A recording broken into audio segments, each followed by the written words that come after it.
你敢相信吗？美国陆军太平洋部队司令罗纳德·克拉克将军亲自访问新加坡，这绝对不是一次走过场的握手外交，更不是来喝杯咖啡那么简单。如果你只把这当成一次普通访问，那你可就大错特错了。这次看似低调的行程，其实是美国在重塑整个印太威慑架构中最致命，也是最关键的一步大棋。在美国国防战略的宏大蓝图里，核心诉求非常直白，那就是通过绝对的实力来求取和平，重点死死盯住第一岛链的防御姿态。新加坡这个地处第一岛链最南端的弹丸小国，凭什么能让美军太平洋部队的最高将领亲自跑一趟？克拉克这次来，看中的绝不仅仅是张仪海军基地的几个深水泊位，也不是那些冷冰冰的物资仓库，他真正眼馋的是新加坡手里紧紧捏着的一张王牌。这张王牌是整个印太地区最硬核、最无可替代的数字接口。当其他国家还在为几架战斗机争得面红耳赤时，美新两国的军事合作早就从传统的提供物理跳板，悄无声息地滑入了一个由人工智能疯狂驱动、由软件全面定义的深水区。这不再是简单的枪炮交易，而是底层逻辑的彻底重构。那么，到底是什么样的前沿硬核设施，能让见惯了大场面的美军最高将领都坐不住，非要亲自来摸底不可呢？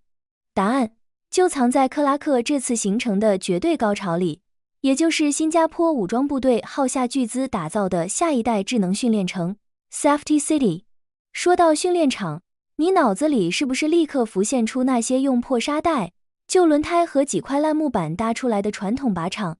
新加坡在2025年刚刚全面启用的特大设施，绝对会让你惊掉下巴。它占地整整17公顷，拔地而起建了71座高层建筑，甚至丧心病狂地1:1完美复刻了带有地下管网和退役列车的真实地铁综合体。你以为这就完了？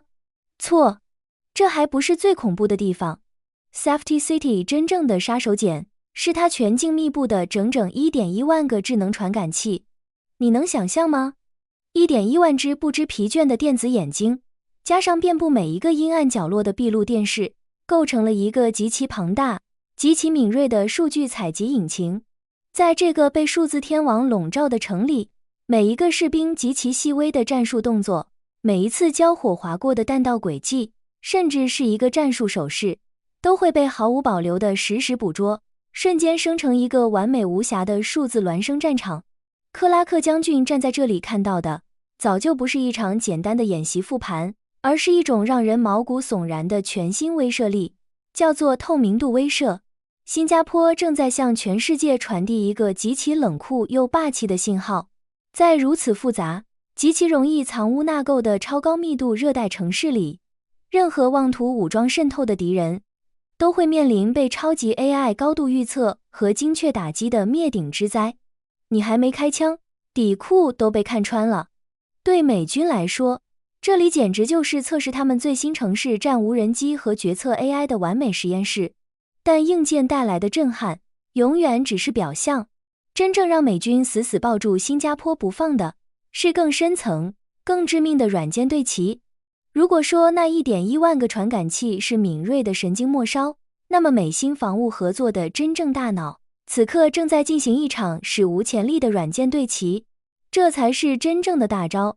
早在2024年，美新两国国防部就极其低调地签署了一份关于数据分析和人工智能合作的意向书，这绝对是双方在底层算法逻辑上全面打通、深度绑定的冲锋号。在这个生死攸关的节点上，新加坡国防科技局扮演了极其关键，甚至可以说是救世主般的角色。他们大手笔引进美国最顶尖深科技公司的核心技术，这早就不是过去那种简单的花钱买几件先进装备的土豪行为了，人家是直接拿到了最底层的开发工具包，硬生生构建出了属于新加坡自己的主权自主的 AI 能力。这意味着什么？这意味着在未来硝烟弥漫的联合行动中，新加坡的无人机群和美军的作战系统完全不需要人类去干预，就能像心电感应一样自动理解对方复杂的算法逻辑，他们能在一瞬间达成共识，一起灵巧地绕过致命的禁飞区，对突发威胁做出同步、无情的绞杀，太震撼了。新加坡极其聪明地把自己变成了一个不可替代的算法翻译站，硬是把全球最尖端、最前沿的商用 AI 技术完美转化成了能在残酷战场上稳定运行的军用模块。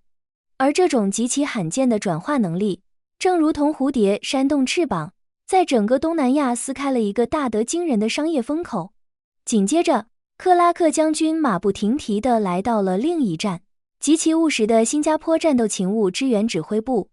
在这里，他没有看到冷冰冰的枪炮，也没有看到全副武装的士兵，映入眼帘的竟然是高度自动化的无人物流和完全由数据驱动的庞大后勤网络。你可能会问，新加坡搞这么极端的自动化干嘛？新加坡数字作战技术中心最近推出了一套 AI 媒体共享和自动化追踪系统，这玩意儿不仅让部队的运作效率像坐了火箭一样狂飙，更让本地那些嗷嗷待哺的初创企业迎来了史诗级的爆发商机。在新加坡，国防订单再也不是那些传统军工巨头躲在门后垄断的铁饭碗了。那些原本在写字楼里做计算机视觉与自主导航的初创公司，那些熬夜做实时 AI 事实核查的年轻团队，还有那些死磕移动边缘计算的极客企业，他们原本研发的都是服务于智慧城市的民用技术，但是现在只要稍微一转身，调整一下参数，这些技术就能丝滑无缝地接入高强度的城市战环境。而 Safety City 里那 1.1 万个军用传感器日夜不停收集的海量数据，只要经过脱敏处理，同样能拿来做城市灾害预防和基建监控。这笔账算得太精明了。克拉克将军看得比谁都明白，新加坡正在施展一种魔法，把极其复杂的双用途技术完美无瑕地嵌进整个国家防御体系的最深处。对于那些嗅觉敏锐的投资者来说，这简直就是一座金矿。只要你能想办法挤进美新联合发起的各类防务科技挑战赛，那就等于直接拿到了一张通往万亿级全球军工市场的黄金入场券。那么问题来了，新加坡费尽心力，砸下血本，打造这一切，究竟图个什么呢？克拉克将军的这次出访，其实彻底暴露了新加坡在21世纪最核心，也是最无奈的终极生存底牌，那就是用一个谁也离不开的不可或缺数字节点身份，强行在夹缝中维持区域的大国平衡。我们都知道，大国玩传统的威慑，靠的是什么？是毁天灭地的核弹头，是动辄几十万的庞大军队规模。但新加坡作为一个弹丸小国，它玩不起这些，所以它玩出了一种极高境界的透明度威慑。什么意思呢？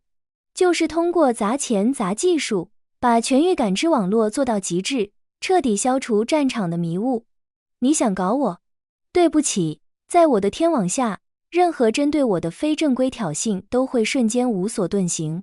这就无限拉高了所有潜在对手的行动成本，让你根本不敢轻举妄动。与此同时，你不得不佩服，新加坡的外交手腕简直堪称教科书级别的狡猾与高明。他一边跟美军打得火热，做着最深度的底层算法对齐，另一边呢，他又极其活跃地跑去参与制定东盟的 AI 治理框架，甚至还签了那个著名的阿尔忒弥斯协定，死死地稳稳地守住自己数字中立的平衡木。如果一个国家能极其聪明地成为全球最顶尖国防科技的超级实验场和唯一中转站，那它的主权就等于穿上了一件防弹衣，得到了物理和逻辑上的双重绝对保护。这种智慧真的让人叹为观止。美新防务合作已经彻底不可逆转地跨入了全域战的数字纪元，这不再是演习，这是正在发生的未来。对于东南亚的其他国家来说，新加坡的这波操作简直就是一个极其震撼的降维示范。它向全世界证明了一个硬核真理，在今天这个时代，小国绝对不是只能任人宰割的羔羊，只要你脑子够快，眼光够狠，你依然可以靠着死磕前沿技术，完美抵消掉自身体量上的致命劣势。新加坡用 AI、用数据、用无人机蜂群，在极其险恶的地缘政治棋盘上，硬生生为自己杀出了一条血路。这不仅仅是新加坡的胜利，更是科技改变地缘格局的最生动案例。未来的东南亚绝对不再只是传统大国掰手腕的肌肉秀场，而是将演变成一场看不见硝烟，但却更加致命的底层算法与数据主权的残酷争夺战。谁能在这个数字角斗场里生存下来，谁就能掌控下一个10年的命运。朋友们，看到这里，你是不是也觉得后背发凉，但又觉得极其过瘾？大国博弈的棋局已经进入了最高端的局中局，科技与军事的深度融合正在以前所未有的速度重塑我们的世界。那么，你认为在未来的数字全域战中，还有哪些国家能够像新加坡一样，靠着黑科技成功逆袭呢？或者，你觉得这种高度依赖 AI 的防御体系，会不会有一天彻底失控？欢迎在评论区留下你最犀利的观点，我们一起来深度探讨。如果你想看透更多大国博弈背后那些不为人知的硬核逻辑，千万别忘了订阅我们的频道，点赞并分享这期视频。你的支持就是我持续硬核输出的最大动力。我们下期视频再见。